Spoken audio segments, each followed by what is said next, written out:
Good morning, everyone. Also means to say hello. You gotta say hi. I'd like to welcome Jimmy. Jimmy's going to be our speaker for the first session. Jimmy has 20 minutes to speak. 20 minutes, and then take questions for 10 minutes. Jimmy, the stage is yours. Thanks very much, and thanks to all of you for coming. I actually think that I probably won't do 20 minutes of speaking plus 10 minutes of questions. I'd rather you just interrupt me and ask questions as we go. I must apologize from the beginning that 2 days ago I was 8 time zones away from here, and so I'm feeling quite discombobulated. I'm sure I'll leave something out, so please feel very free to ask questions because I might not be making sense at all times. I just thought I'd start by asking the question, what's in it for you to listen to this? Inspiration for your own teaching and learning intervention. Perhaps you are busy with one or you're thinking about one. Maybe something I say here might be helpful. And also an opportunity to think about how to measure the success of teaching and learning interventions. So part of my presentation this morning is about what Jumpstart is, what does it look like, why did we choose the various pillars of Jumpstart the way we did. And another part of it is about how on earth you measure the success of a program like this. And I must say, I don't have answers to all of the questions. I'm hoping, in fact, to get the same 2 things out of you that I'm trying to offer to you as well. So let me give you a little bit of background. We're talking about the College of Accounting here. I have a few different teaching responsibilities, not all of them in the College of Accounting, but today I'm focusing very much on my responsibility convening a course called Financial Reporting 1. And that course is primarily aimed to create, or at least be part of the chain reaction that creates chartered accountants. To become a chartered accountant at UCT, you have to do an undergraduate degree, a BCom or a business science in the correct stream. You need to do a postgraduate 1-year course called the PGDA, or GDA for short. And during this time, you will do 4 years of financial reporting, which is twice more than any other subject. There are other subjects like tax and management accounting and corporate governance, but financial reporting, it takes up more than double of most of those in terms of the time. And I sit here convening this course. I also teach this course here. This is the first year of undergraduate studies, business science, BCom. They all do financial accounting, and then if they want to become CAs, they do financial reporting 1 in the 2nd semester. Okay? After that, they'll do financial reporting 2, depending on whether they're in BCom or business science. We'll decide which year that is. They'll do financial reporting 3 in their final year of undergraduate, and then they'll go to GDA and do financial reporting 4 along with 3 other subjects. Okay, does that all make sense? You kind of need to see this picture in order to understand some of the features of Jumpstart and part of how we measure, or how I'm trying to measure the success of it. Now, there's a catch here. What you would expect is that you get from financial accounting to financial reporting 1 if you get 50% for the first semester course. Here's the catch. To get from financial reporting 1 into financial reporting 2, you don't need 50%, you need 60%. Okay, so we have a higher progression hurdle. I'm going to use that term a lot, progression. You can progress from financial reporting 1 to financial reporting 2 by getting 60%. If you get 50%, you pass this course, you get the credits on your academic transcript, but you're not allowed to proceed. The idea is that this is a highly demanding curriculum. To become a chartered accountant, you really need to perform better than just a pass. But if you pass, at least you can get that credit and you can qualify to move into the 2nd year of some other BCom or business science program. To get from financial reporting 2 to financial reporting 3, you also need 60%. And from financial reporting 3 into financial reporting 4, you need 55%. That's not to say, of course, that this is the only requirement to get to financial reporting 4. Remember, that's your GDA year. You need to, of course, pass all your other subjects. You need to get your degree, and there are even some other kind of progression requirements in order to get into that GDA. But I'm not going to focus on that. I'm focused on financial reporting here. One of the things to mention about financial reporting is that it's a highly principles-based subject. It's a bit like studying maths. I'm always scared to say that to students because think, oh, well, if I wasn't much good at maths, I won't be much good at accounting, and that's not necessarily true.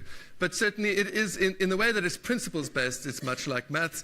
And I often say to students, look, you've got to think of yourself in this first year as building up the foundations of a brick wall that you're going to add to here and here and here, and of course, if your foundations are weak, the whole thing's going to come tumbling down. So this is an important stage, right? Layer on top of this, the fact that there is not just a UCT imperative for transformation, but also a national imperative to improve the throughput of black and female CAs. I felt this myself very acutely. I'm not a CA, but about 10 years ago, I attended a kind of a day-long seminar for CAs. And I've never been in such a homogenous group of people. There were 100 people in the room. I think 90 of them were men. And the only person of color who attended was a person who stood up at the beginning and introduced the main speaker. So, yeah, it really was quite incredible.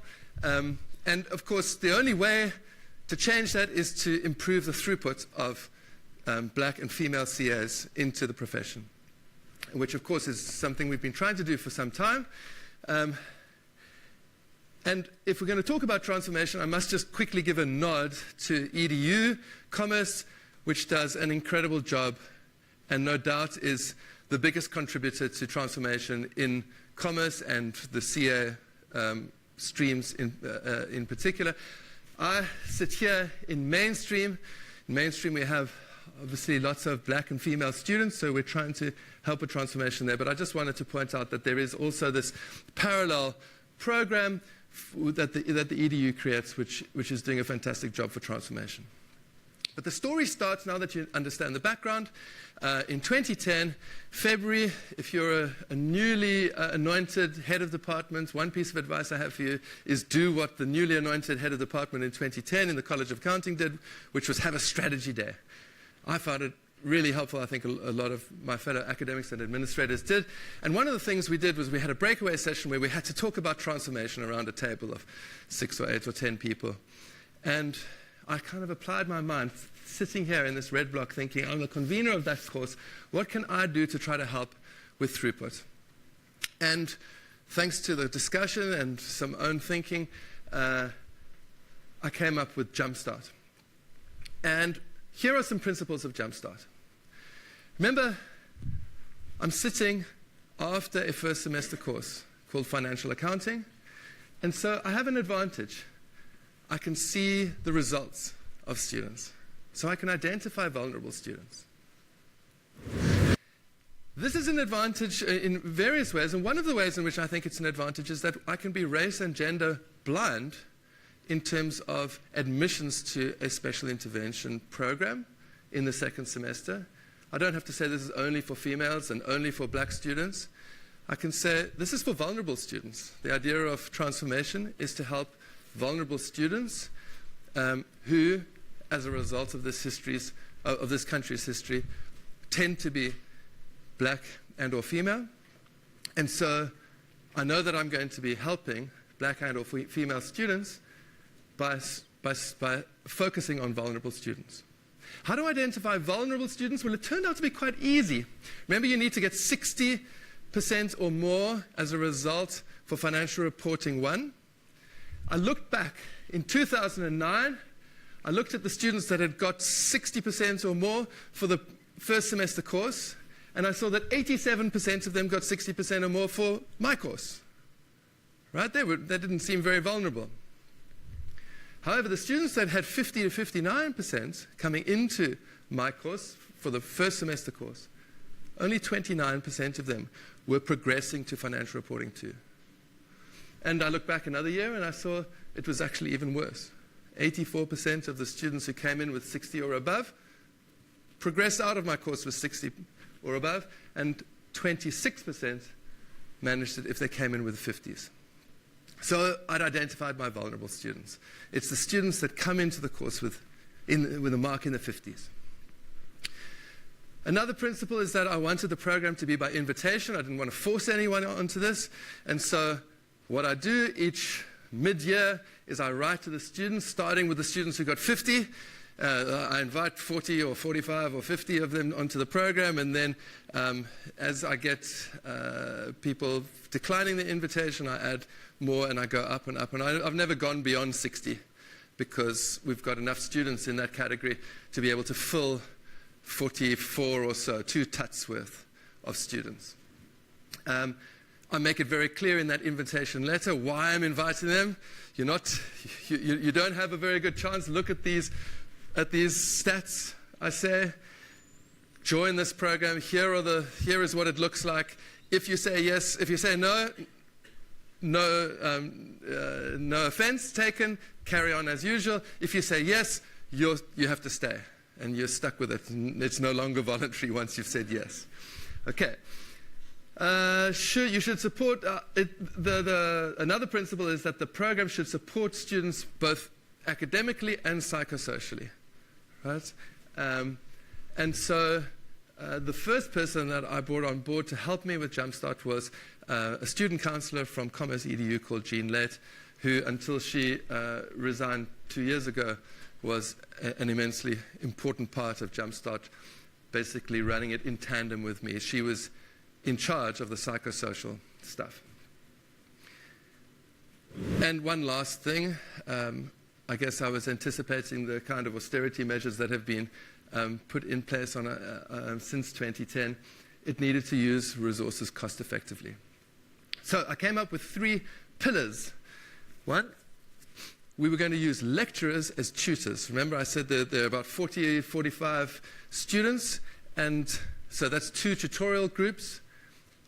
We took Jackie Q. You may possibly know Jackie Q. She's a DTA winner and an excellent lecturer who literally wrote the textbook on accounting. She is one of the tutors. I'm the other tutor. The second pillar, so let me just make it clear. Every student in Financial Reporting 1 is going to have a tutorial and going to have a tutor. Most of them have student tutors. The Jumpstart students got Jackie and me. The second pillar is a weekly workshop on a Friday. Something that nobody else in the course would get is an hour long with a lecturer, usually me, to help them reflect on what they'd learned that week, and also to help them a little bit in preparing their tutorial assignments, which they would be doing over the weekend in order to hand in on Monday and apply what they've been learning. And the third thing was mentor groups run by older students who were also invited to the program. They volunteered from the Financial Reporting 3 class. I've never had a problem where we haven't had enough volunteers. I've had to sometimes ask twice, but I've always had enough students. And what's lovely is as the Jumpstart program has progressed, we've had Jumpstart students from 2 or 3 years ago who have then volunteered to be mentors themselves. The mentors, I didn't know anything about mentor groups when I started. Jean Lett was very helpful to me in understanding how mentor groups should work. I also had some fantastic meetings in law and in engineering with people who've been running fantastic mentoring programs and got some very good advice. They're groups of about 3 or 4. One of the key things I learned about mentoring groups is that to be successful, try to get the people close to each other geographically. Right? So if they live on middle campus, or some of them live on middle campus, put them together in middle campus groups. If they're on upper campus, put those people together, while at the same time making sure that you have ethnic and gender diversity in those groups.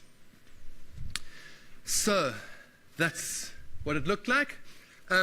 Here's a little link to the literature, again, to try to inspire anybody who's thinking about their own intervention. Jean and I did a paper on this, and that gave us good reason to go through a lot of literature on high-impact interventions. And this is what we discovered. This is a big basket of things. I'm not going to tell you who the authors are, but I'm very happy to tell you afterwards or in a break. Or if you want to email me, I'm very happy to share some of this with you. But here is just a quick and dirty look through what the literature says about what makes for a high-impact intervention. They need to be systematic, student-centered, and have education as the goal.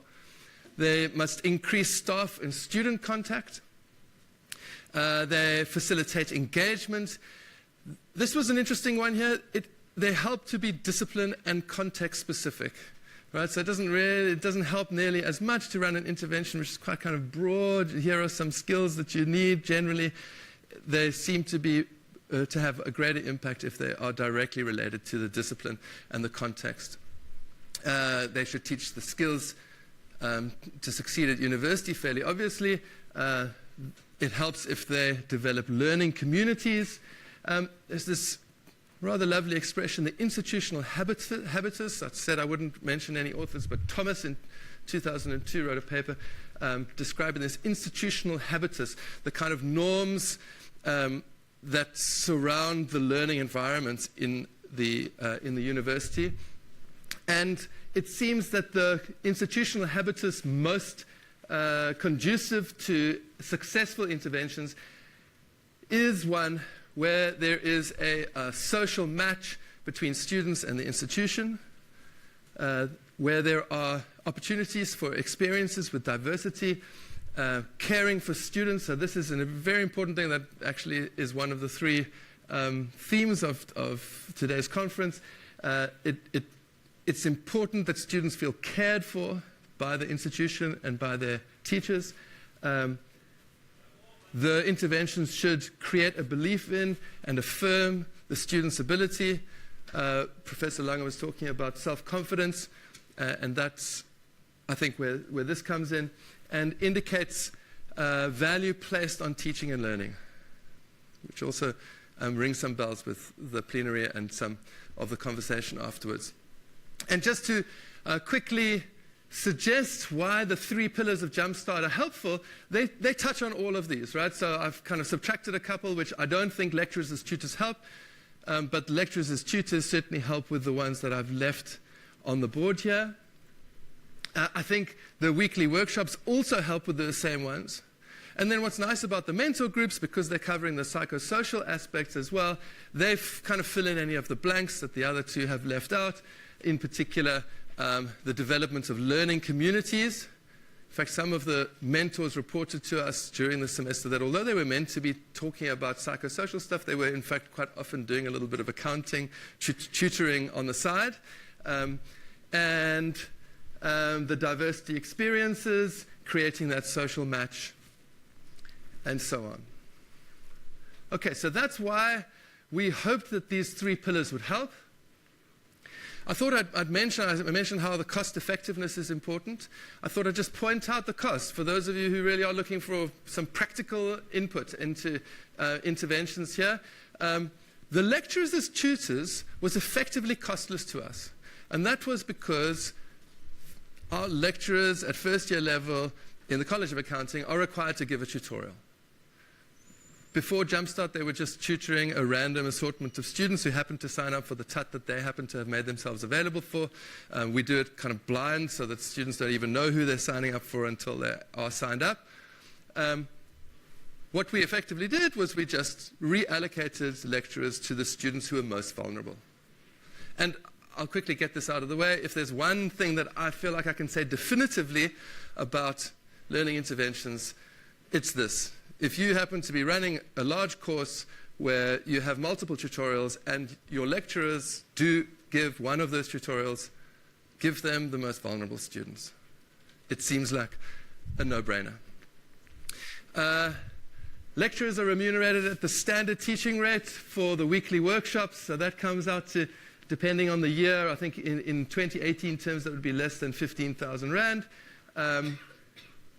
For the mentor groups, there was some money given for group functions to kind of create a little bit of a vibe amongst the students. They'd go out, some would go for a walk on the mountain and then pizza afterwards, some would go to a movie and so on. I think it was 65 or 70 Rand in the beginning. For the mentor group functions, there'd also be a welcome function at the beginning where they'd first meet their mentors and get a little bit of a pep talk from me. Some money for the mentor's t-shirt. Create a little bit of a kind of a pride in being a mentor. And then, of course, there's administration. Mustn't forget the cost of administration. As it turns out, the administrator, there is an administrator in the College of Accounting who deals with projects, and so this just kind of landed on her desk. It didn't create any particular extra cost because it was just absorbed into her usual work function. The convener, I started off not being paid at all for my convening function on this course, but the college generously, after a few years, said, look, we'll give you something to compensate you for your time. There is an enormous amount of time, as no doubt anybody who's running an intervention knows. So I've mentioned the blood, sweat, and tears, but the money side of things says it's probably less than 30,000 Rand.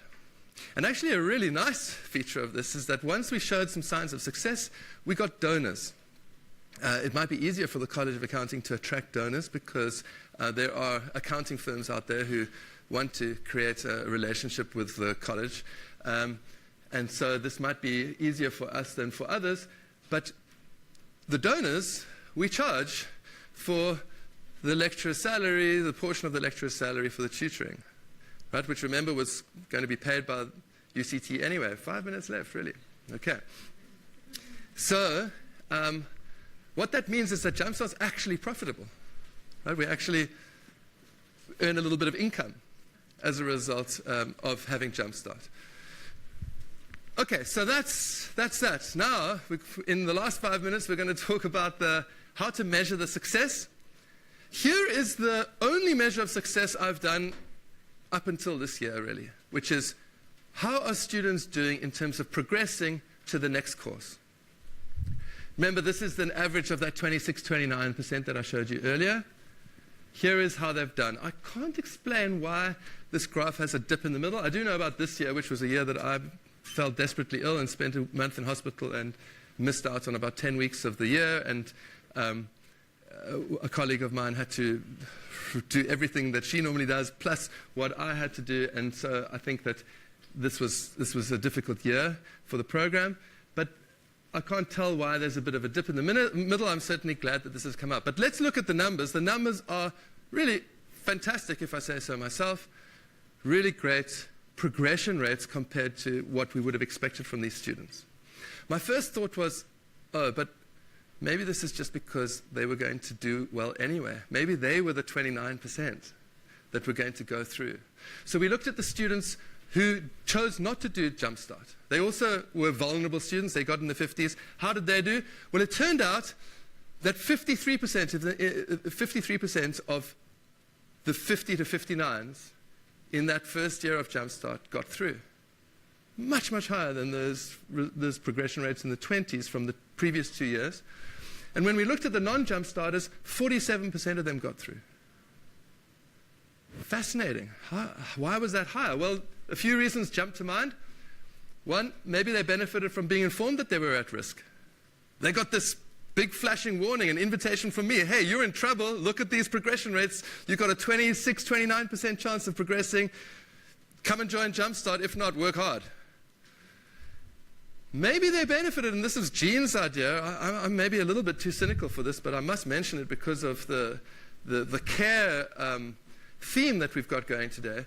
Jean suggested maybe just sending them an invitation changed their perception of the institutional habitus.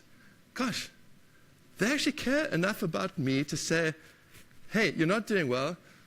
Why don't you join this program? I'm going to say no, but at least I know that they care about me. And perhaps that changed their capacity for getting through the program. I think it's probably more likely that they rightly identified themselves as people who could get through the program without our help. The most important point on this slide is that it's very unlikely that these students who got through at such high rates were going to get through anyway, because the other students got through at good rates themselves. So now, here's the thing that has really inspired me to make this presentation to you, and I'm sorry that it's going to be cut a little bit short. Remember, the point of this presentation, the point of JumpStart, is to try to help create CAs. Now, up until this year, all I'd done is look at how they'd progressed from FR1 to FR2. What about becoming CAs? What happens to those students? So this was a nice message I got in 2012. Hey, I got through GDA. Thanks for JumpStart. That's just one student. Let's look at the progression of the others. And here's what I'm trying to inspire a little bit and kind of feel out. How do you measure success? I've looked at 2010 to 2013 because all of those students have had a chance to become CAs, right? They've had enough time in the system to be able to get through GDA. There are 175 of them. 132 of them ended up progressing from Financial Reporting 1. Fascinatingly, 27 of them did so a year after they participated in Jumpstart. They didn't get the results required in Jumpstart. They're not on that graph showing the progression that I showed you a few moments ago. They only got through on a second attempt. To be honest, I don't know whether to count them as a Jumpstart success or not, but I've counted them because I'm trying to track the longitudinal effects of Jumpstart. These are the students who failed. These are the students who passed but didn't get the 60. In the next year, 68 of them got through to Financial Reporting 3. 28 of them chose not to do Financial Reporting 2 at all. And I find that quite fascinating. There's quite a lot of people who just don't bother. It might not be that they're opting out. It might be that, in fact, they haven't met other qualification requirements. Maybe they failed economics 2 years running and were kicked out of the university. It's not clear to me. I haven't had the time to look through each student's results. At the end of their third year, 46 of them got through with 55% or more for Financial Reporting 3, presumably graduated, although 8 of them chose not to do GDA. 29 of them became CAs. So I was quite pleased with this. I have got the percentages here, 17%. I wasn't sure. I didn't kind of set myself a goal before I did this analysis as to what would be good. But when I reflect on the fact that before this program, 26 or 29% of them were getting through to the second year, I'm pretty happy that 17% of them are getting through all the way to becoming chartered accountants. Are we going to stop there? Okay. Thank you. There's more to say, of course, as you no doubt picked up, but I'll stop there because I have to and leave it to Ali. Thank you very much. Thank you so much.